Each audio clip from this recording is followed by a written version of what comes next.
Once again, music is being served up on a platter. Vinyl records have an ever-increasing following among audiophiles, collectors, and DJs.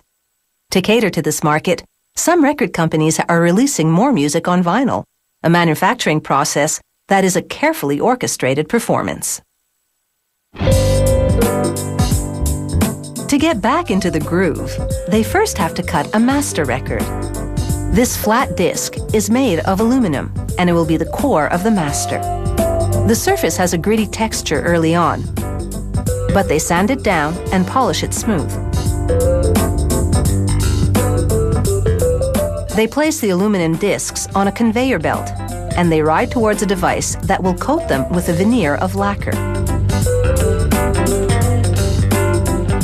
The disc enters the curtain coater.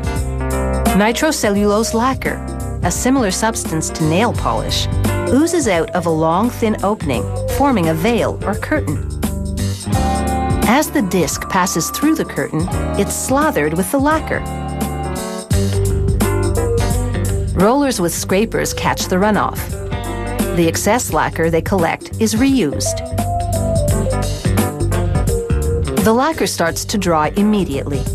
The solvents evaporate, and the veneer hardens into a nail polish-like finish. But like any manicure job, there are often flaws.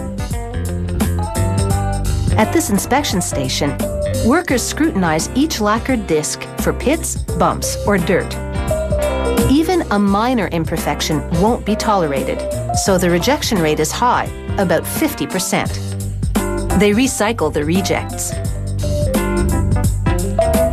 They rim the good masters with plastic edging. It will stop the discs from rubbing together during stacking and damaging the finish. Next, a worker holds the disc under a hydraulic puncher that cuts a hole in the center. Then, handling it carefully so he doesn't disturb the finish, he places it on a spindle. A robotic arm slides a plastic ring down the spindle, depositing it around the center hole of the disc. Like the plastic edging, the ring will also space the discs apart. Now, the master discs are ready to take a trip to the studio.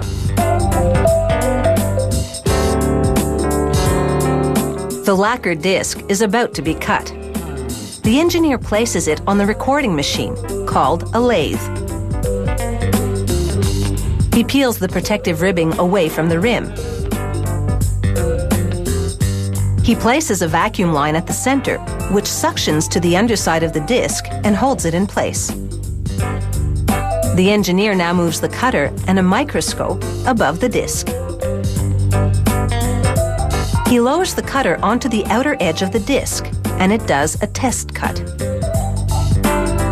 He positions a microscope just above the test groove and then peers into it to get a good look at the cut. He makes adjustments to the cut, and then he's ready to record.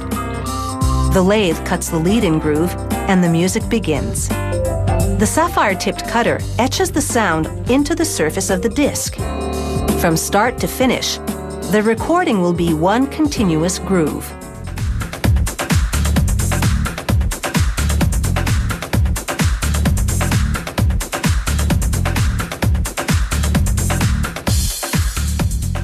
A computer monitors the cutting and adjusts the spacing between the grooves where needed.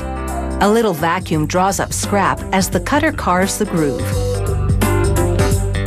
Some believe this sound is warmer and has more depth than digital recordings. But making music fit on an analog disc is sometimes challenging. To reproduce bass, the cutter has to make big, wide grooves that take up a lot of space. And although the grooves can touch, they can't cut across one another. At the end of the recording, the cutter lifts and the master disc is ready for inspection. If it's acceptable, the engineer places a stabilizing platform on it and scribes a unique serial number into the lacquer. Soon, this master disc will be making an impression.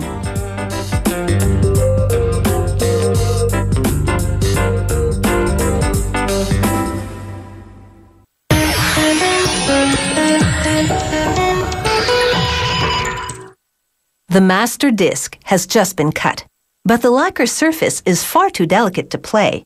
It's been produced solely to act as a mold. It will literally be pressed into service to make tougher versions of the recorded grooves, and this will enable the manufacturers to make many copies from just one.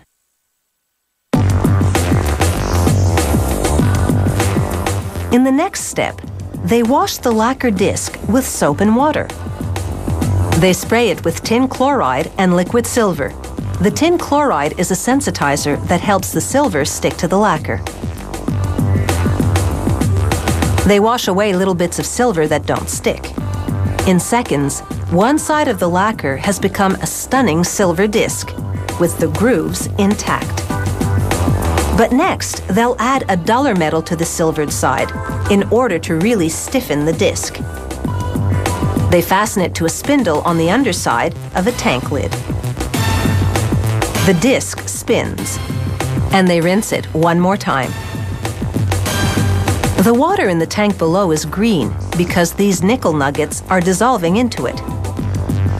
They lower the lid, and the spinning disc is immersed in the solution. An electric charge fuses the nickel to the silver, and the nickel settles neatly into the grooves.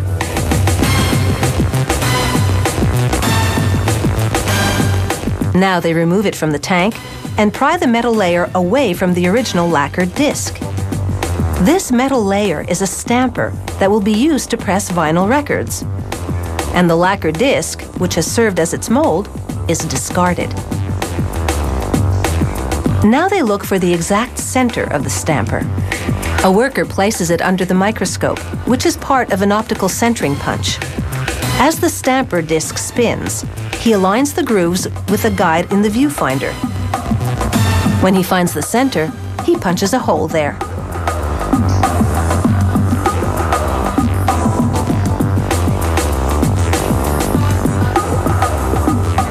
Next, they clamp the stamper disc into a trimming machine.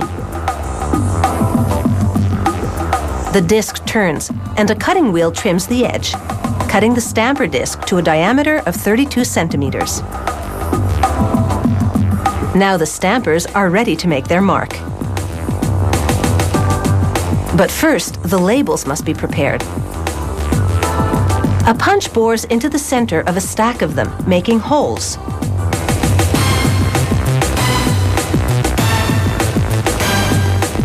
Then they place the labels on a mini press. It rises to another cutter, which rounds them out.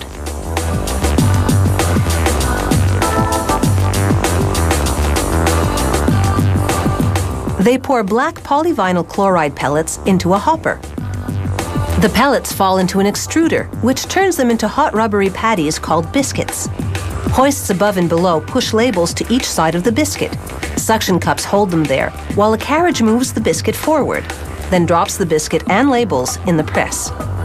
Two stampers mounted in the press apply 100 tons of pressure. The stampers are searing 193 degrees Celsius. They melt and mold the biscuit into a record. A quick cooling cycle hardens it and bonds the labels to the vinyl. A carriage then transports it to a trimming table. The table spins the record against a knife as it cuts away the ragged edges. Then the table takes the trimmed record to the finished stack. And the process begins again.